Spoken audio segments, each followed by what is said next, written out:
In our today's lecture, we are going to discuss existence theorem. Existence theorem states that there exists a basis for each finitely generated vector space. अब यहाँ पे जो ये theorem है, इसका मतलब क्या हुआ कि एक वेक्टर स्पेस है V ओवर फील्ड F जो कि फाइनाइट डायमेंशनल वेक्टर स्पेस है।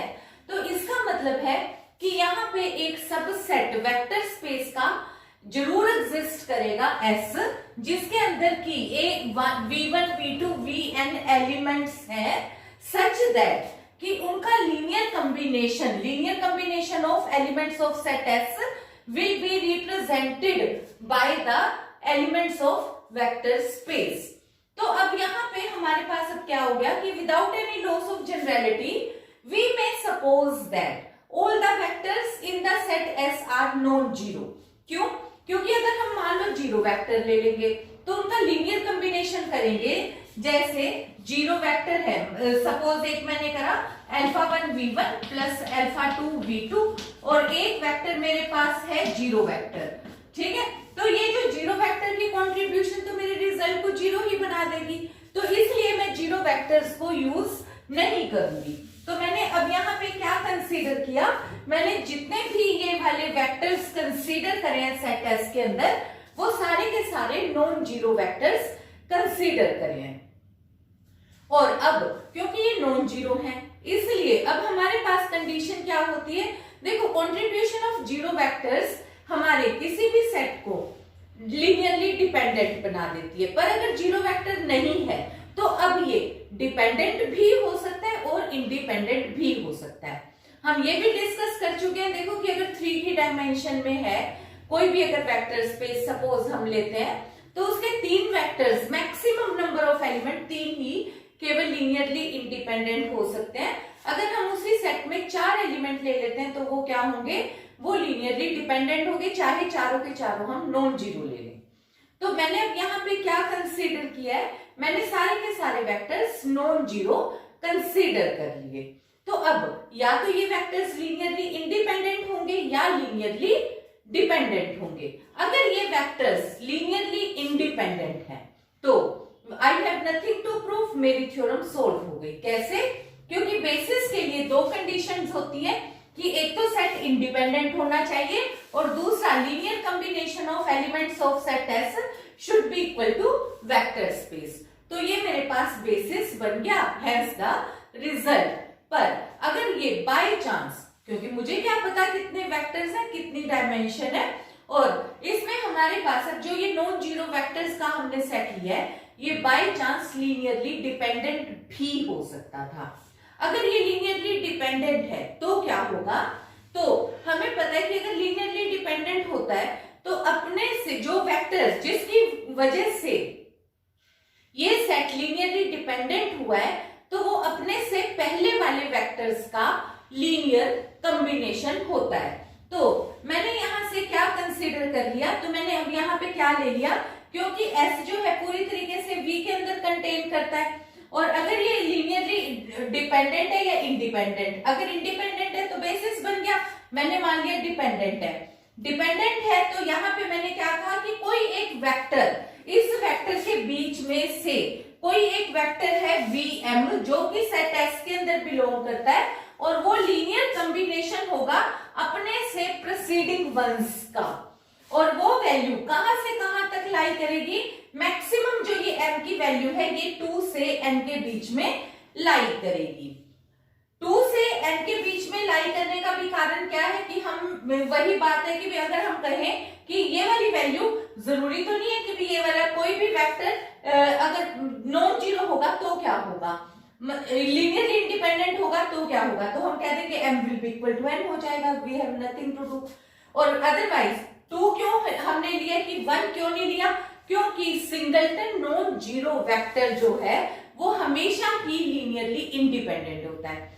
तो जब हम अभी बाद में प्रोसेस करते हुए लास्ट में अगर एक एलिमेंट के साथ रह जाएंगे तो वो हमेशा लीनियरली इंडिपेंडेंट होता है, इसलिए हमने डिस्कस किया है 2 से n के बीच के नंबर ऑफ एलिमेंट्स का। तो मैंने वो एलिमेंट Vm ले लिया और Vm को अपने से प्रीसीडिंग वंस का लीनियर कॉम्बिनेशन कॉम्बिनेशन शो कर दिया इन दिस वे।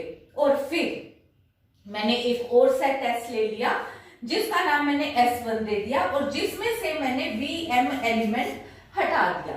देखो V1 से Vm तक के सारे एलिमेंट हैं, V1, V2, Vm -1 और मैंने Vm हटा दिया और Vm +1 and so on Vn तक के एलिमेंट्स ले लिए।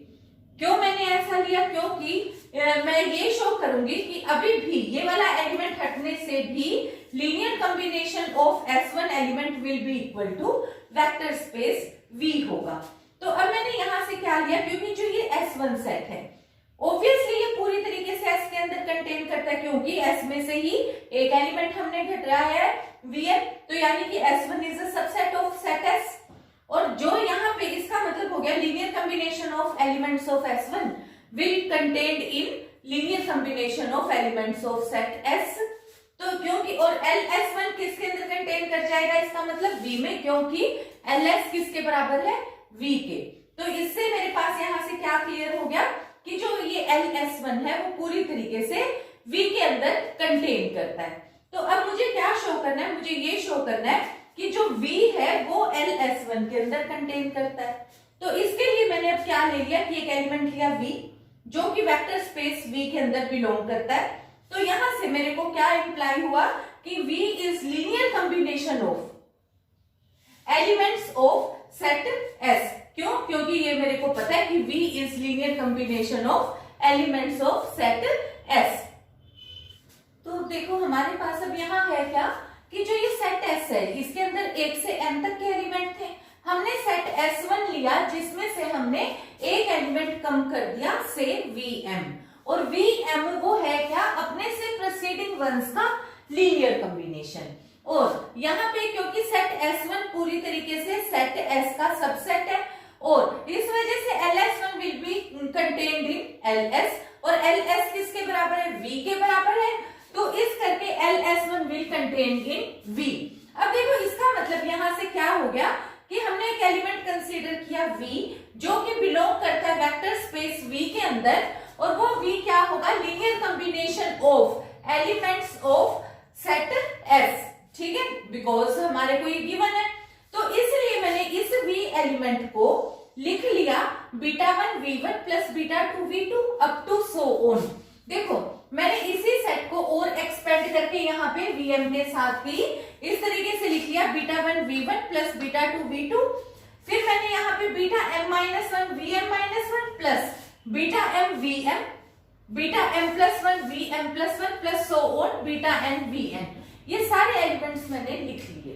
अब क्योंकि मुझे पता है कि ये Vm की वैल्यू मेरे पास क्या है, मैंने ये कंसीडर किया है कि जो लीनियरली डिपेंडेंट आया है मेरा जो सेट S है वो इस वेक्टर की वजह से आया है, और ये अपने से प्रीसीडिंग वंस का लीनियरली डिपेंडेंट कॉम्बिनेशन है और मुझे इसे हटाना है। तो मैंने अब Vm की जगह पे ये वैल्यू सब्स्टिट्यूट कर दी, और ये रनिंग कहां से कहां तक है? I running from 1 to m-1।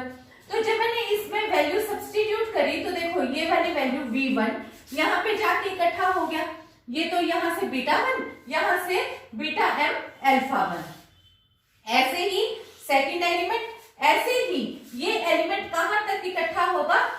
Vm-1 तक के एलिमेंट्स में ये हो गया βm-1 और यहां से βm into alpha m-1 plus बाद वाले एलिमेंट हमने फिर से एज इट इज लिख लिए। तो अब यहां मैंने क्या शो कर दिया कि जो ये V एलिमेंट था वेक्टर स्पेस का एलिमेंट, ये पहले मैंने सेट S का लीनियर कॉम्बिनेशन शो करा था, अब मैंने सेट S1 के एलिमेंट्स का भी लीनियर कॉम्बिनेशन शो कर दिया। तो यहां से क्या वैल्यू हो गई कि V क्योंकि LS1 में बिलोंग करता है तो इसका मतलब क्या हो गया कि वेक्टर स्पेस पूरी तरीके से कंटेन कर जाएगा LS1 के अंदर। तो अब यहाँ पे मैंने प्रूव करा हुआ है कि LS1 is contained in V, क्योंकि मुझे पता ही है। तो यहाँ से इन दोनों को हमने जब कंपैरिजन करके इकट्ठा किया सेकंड एंड थर्ड को, तो यहाँ से मेरे को कंक्लूजन क्या मिला कि LS1 will be equal to V। अब देखो फिर से मेरे पास अब क्या आ गया कि या तो जो ये सेट S1 है ये या तो इंडिपेंडेंट है और या डिपेंडेंट है। अगर ये इंडिपेंडेंट है, फर्स्ट मैंने क्या कंसीडर किया कि ये लीनियरली इंडिपेंडेंट है, और यहाँ पे मैं ये प्रूव कर चुकी सेकंड कंडीशन कि LS1 is equal to V। तो ये बेसिस बन गया और मेरा रिजल्ट प्रूव हो गया। लेकिन दूसरी कंडीशन है मेरे पास क्या हो सकती है, दूसरी पॉसिबिलिटी है कि जो ये सेट S1 है ये अभी भी लीनियरली डिपेंडेंट आ गया। अगर ये अभी भी लीनियरली डिपेंडेंट है तो मैं इसी प्रोसेस को दोबारा रिपीट करूंगी और फिर मैं एक और सेट S2 ले लूंगी। जैसे मैंने S से S1 लिया तो यहाँ पे n एलिमेंट थे, तो यहाँ कितने एलिमेंट आ गए, n-1 एलिमेंट। तो एक और सेट S2 लूंगी जिसमें से कि एक कोई से V के एलिमेंट को हटा दूंगी। ठीक है, उसको हटा दूंगी तो कितने एलिमेंट्स रह जाएंगे उस सेट में, n-2 एलिमेंट्स। अब मैं फिर से उन n-2 एलिमेंट्स के साथ प्रोसीड करूंगी और फिर से यहां से इस V के एलिमेंट को हटा दूंगी। फिर जो मेरे पास मैं प्रूव कर दूंगी कि LS2 is equal to V, बिल्कुल सेम प्रोसेस से। अब फिर मैं कहूंगी कि या तो S2 जो सेट है वो या तो अगेन लीनियरली इंडिपेंडेंट है या डिपेंडेंट है। अगर ये इंडिपेंडेंट है तो फिर इसने बेसिस बना लिया, लेकिन अगर ये अभी भी लीनियरली डिपेंडेंट आ जाता है तो इसी प्रोसेस को मैं एक फाइनाइट नंबर ऑफ स्टेप्स तक रिपीट करती जाऊंगी। रिपीट करते हुए मेरे पास मैक्सिमम क्या पॉसिबिलिटी हो सकती है, मैक्सिमम पॉसिबिलिटी ये हो सकती है कि मेरे पास सिर्फ और सिर्फ एक सिंगलटन वेक्टर रह जाए। और क्योंकि मैंने स्टार्टिंग में ही सारे के सारे वेक्टर्स नॉन जीरो वेक्टर ही कंसीडर करके चली हूं और फिर मुझे पता है कि singleton non zero vector is always linearly independent, तो यहाँ पे फिर मेरे पास क्या हो जाएगा, तो अब वो जाकर अब हर हाल में मेरा ये बेसिस बन जाएगा। तो यहाँ पे हमारे पास क्या हुआ कि इससे मैंने ये प्रूव कर दिया कि अगर कोई भी फाइनाइट डायमेंशनल वेक्टर स्पेस है तो उसका एक बेसिस जरूर एग्जिस्ट करेगा।